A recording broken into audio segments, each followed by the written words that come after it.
Diyos na sa langit, sa araw na ito na nagkatipon-tipon kami upang ipagdiwang ang arawan ni Tita Mirna. Dalangin namin na biyayaan mo siyang lagi. Katulad ng isang dahon, siya'y patuloy na sumusunod sa ihip ng iyong kalooban.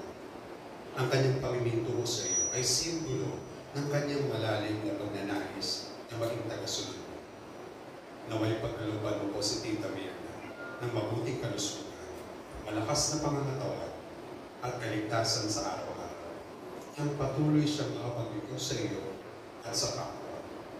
Basbasan mo din po nawa ang kanyang pamilya na mas maging maibigin sa isa't isa at patuloy na tulungan sa mga pagsubok sa buhay.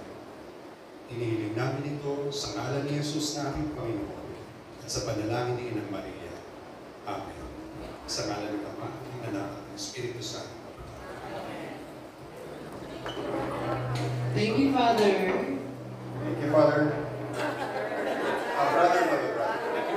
Thank you, bro. Ano naman susunod, Kuya?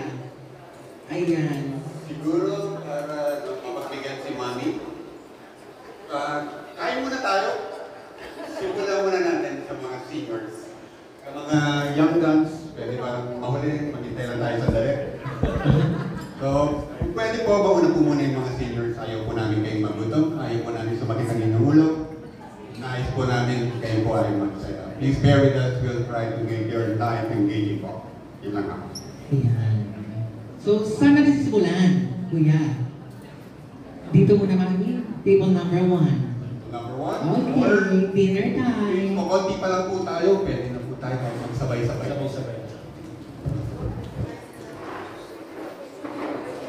Music, please.